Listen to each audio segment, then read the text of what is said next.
ఏదైతే గత ప్రభుత్వం క్షమించరానటువంటి పాపం చేసిందో దానికి సంబంధించినటువంటి అనేక ఆధారాలు ఇప్పటికే ప్రజల ముందు ఉంచుతూ ఉన్నాం. ఏ విధంగా కుట్రపూరితంగా అన్నీ తెలిసి చేసినటువంటి పాపం ఇది.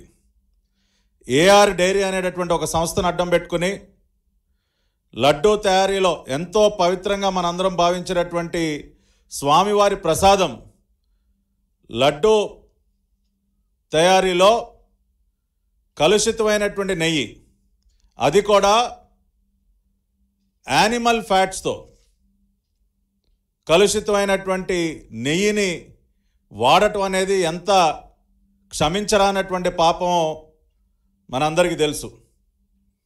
కోట్లాది మంది హిందువుల మనోభావాలు దెబ్బతిన్నాయి. దానికి సంబంధించి ఈ కుట్ర ఏ రకంగా జరిగింది, ఏఆర్ ఫుడ్స్కి సంబంధించినటువంటి ఇంకా అనేక రకాలైనటువంటి వాస్తవాలు ఆ డైరీకి సంబంధించి ఏ రకంగా ఇదంతా చేశారన్న దాని మీద ఇవాళ కొన్ని డాక్యుమెంట్స్ ఈ రోజున ప్రదర్శిస్తున్నాం.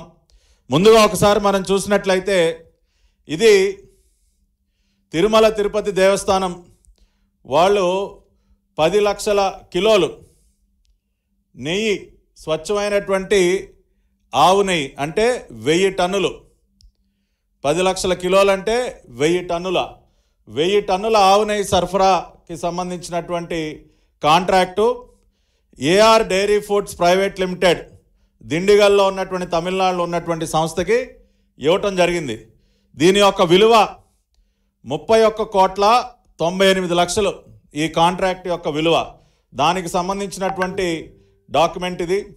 అంతేకాకుండా మనం ఒకసారి చూసినట్లయితే దానికి సంబంధించినటువంటి అగ్రిమెంట్ కూడా ఇవాళ మీ ముందు చూపిస్తూ ఉన్నాం. ఈ ఏఆర్ డైరీకి పర్చేజ్ ఆర్డర్ మే 15, 2024 ఇచ్చారు. మే 15, 2024 పర్చేజ్ ఆర్డర్ ఇచ్చిన తర్వాత అగ్రిమెంట్ కూడా చూడండి. అంటే టెండర్ పిలిచిందేమో మార్చి 12, టెండర్ ఫైనలైజ్ చేసింది మే 8, 2024, పర్చేజ్ ఆర్డర్ ఇచ్చింది మే 15, అగ్రిమెంట్ చేసుకుంది జూన్ 11. అంటే కరెక్ట్గా చంద్రబాబు నాయుడు గారు ముఖ్యమంత్రిగా బాధ్యతలు స్వీకరించడానికి ఒక రోజు ముందు ఆదరాబాదరాగా అగ్రిమెంట్ కూడా చేసేశారు. పర్చేజ్ ఆర్డర్ ఇచ్చిన తర్వాత agreement stamp paper 11th June, కరెక్ట్గా ఒక రోజు ముందు. అంటే ఇదంతా ఎంత పకడ్బందీగా ప్రీ ప్లాన్డ్గా చేశారో చూడండి. అంతేకాకుండా ఇది technical evaluation document AR dairy foods private limited Dindigul. ఏ సంస్థ అయినా సరే తిరుమల తిరుపతి దేవస్థానానికి నెయ్యి సరఫరా చేయాలంటే ఆ ప్లాంట్ని టీటీడీ యొక్క టెక్నికల్ కమిటీ వెళ్ళి సందర్శించి వాళ్ళ రిపోర్ట్ ఇవ్వాలి. ఆ ప్లాంట్లో ఉన్నటువంటి కెపాసిటీ ఎంత, వాళ్ళకి నిజంగా నెయ్యి సరఫరా చేసేటటువంటి సామర్థ్యం ఉందా, వాళ్ళ దగ్గర ఎటువంటి ఎక్విప్మెంట్ ఉంది, వాళ్ళు ఎంతెంత నెయ్యి సరఫరా చేస్తూ ఉన్నారు, ఇవన్నీ ఒక టీం వెళ్ళి పరిశీలించి రిపోర్ట్ ఇవ్వాలి. ఆ రకంగా ఒక టీము నవంబర్ 8వ తేదీన 2023 ఒక టీము ఏఆర్ ఫుడ్స్కి వెళ్ళింది. అంటే గతంలో కూడా మార్చి 12 వీళ్ళు విడుదల చేసినటువంటి ఒక టెండర్కి ముందు ఇంకొక టెండరు రిలీజ్ చేయడం జరిగింది. ఆ సందర్భంలో టెక్నికల్ కమిటీ వెళ్ళి పరిశీలించినటువంటి నివేదిక.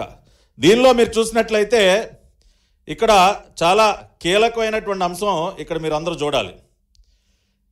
Supply of relevant commodity experience in 1 year period. సంవత్సర కాలంలో ఏఆర్ డైరీ సంస్థ ఎంత నెయ్యి సరఫరా చేసింది అన్న ఒక కాలం దగ్గర 2022-23లో ఎంత సరఫరా చేశారండి? 14,940 కిలోలు, 14,940 కేజీలు ఒక సంవత్సర కాలంలో ఏఆర్ డైరీ సరఫరా చేసింది. అంటే 14 టన్నులు, సుమారుగా 15 టన్నులు.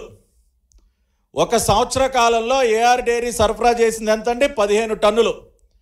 అటువంటి ఒక సంస్థకి 6 నెలల కాలంలో 1000 టన్నుల సరఫరా చేసే కాంట్రాక్ట్ ఏ రకంగా ఇస్తారండి? అంటే మీకు తెలుసు ఏఆర్ డైరీకి 1000 టన్నుల నెయ్యి సరఫరా చేసే సామర్థ్యం లేదు అని తెలుసు. మీ టీటీడీ కమిటీ, టెక్నికల్ కమిటీయే చెప్పింది ఆ మాట. 2023-24 సంవత్సరంలో వీళ్ళు నవంబర్లో వెళ్ళే టైంకి, అంటే సుమారుగా ఒక 7 నెలల కాలంలో వాళ్ళు సరఫరా చేసింది 8100 కిలోలు, అంటే 8 టన్నులు. 22-23 సంవత్సరం మొత్తం మీద సరఫరా చేసింది 15 టన్నులు. 23-24లో ఒక 7 నెలల కాలానికి సరఫరా చేసింది 8 టన్నులే. అటువంటి సంస్థకి ఏమండి జగన్ రెడ్డి గారు సత్యమేవ జయతే అని ట్వీట్లు పెడుతున్నారు కదా, ఇది పెట్టండి సార్ ట్వీటు, ఈ డాక్యుమెంట్ పెట్టండి, మీకు దమ్ముంటే ట్వీట్ చేయండి.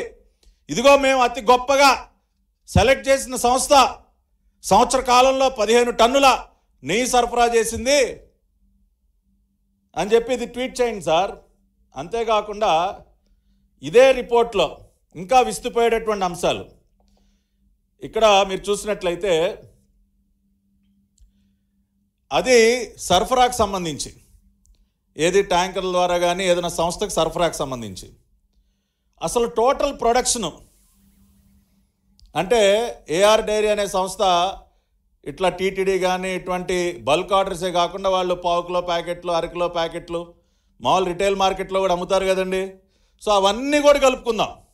అవన్నీ కలుపుకొని వాళ్ళ ప్రొడక్షన్ కెపాసిటీ చూడండి. Experience certificate for production of cow ghee at least for 1 year period. వాళ్ళు ఒక సంవత్సర కాలాన్ని పరిశీలిస్తే అక్టోబర్ 2022 నుంచి సెప్టెంబర్ 2023 వరకు పరిశీలిస్తే 16,300 kgs to 16,900 kgs per month. అంటే ఒక నెలకి 16.3 టన్నుల నుండి 16.9 టన్నుల వరకే వాళ్ళ టోటల్ ప్రొడక్షన్. ఏది టోటల్ ప్రొడక్షను?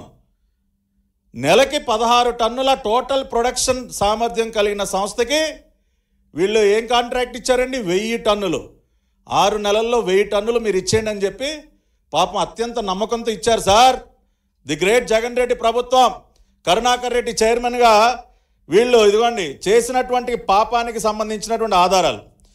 ఇంకొక ఫ్యాక్ట్, అద్భుతమైనటువంటి, ఇవన్నీ నిజంగా విస్తుపోయేటటువంటి నిజాలు. దీనిలో గీ స్టోరేజ్ కెపాసిటీ, ఆ సంస్థలో ఉన్నటువంటి గీ స్టోరేజ్ కెపాసిటీ ఎంత అని ఉన్నప్పుడు ఇక్కడ చూసారా, storage tank capacity 6 KL, 6 kilolitres అంటే 6 టన్నులు. ఆ సంస్థలో ఉన్నటువంటి స్టోరేజ్ ట్యాంక్ కెపాసిటీ టోటల్ 6 టన్నులు. ఇవాళ టీటీడీకి సరఫరా అయ్యేటువంటి ఒక్కొక్క లారీ 16 టన్నుల లారీ వస్తుంది గీ.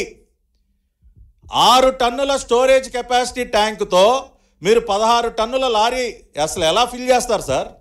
కామన్ సెన్స్తో ఆలోచించండి. ఇప్పుడు నా ప్లాంట్లో కేవలం 6 టన్సే నాకు స్టోరేజ్ అండి. 6 టన్స్ స్టోరేజ్తో 16 టన్నుల లారీని ఎలా ఫిల్ చేస్తాను నేను? అది సాధ్యమేనా? అసలు సాధ్యమయ్యేటటువంటి పని కాదు.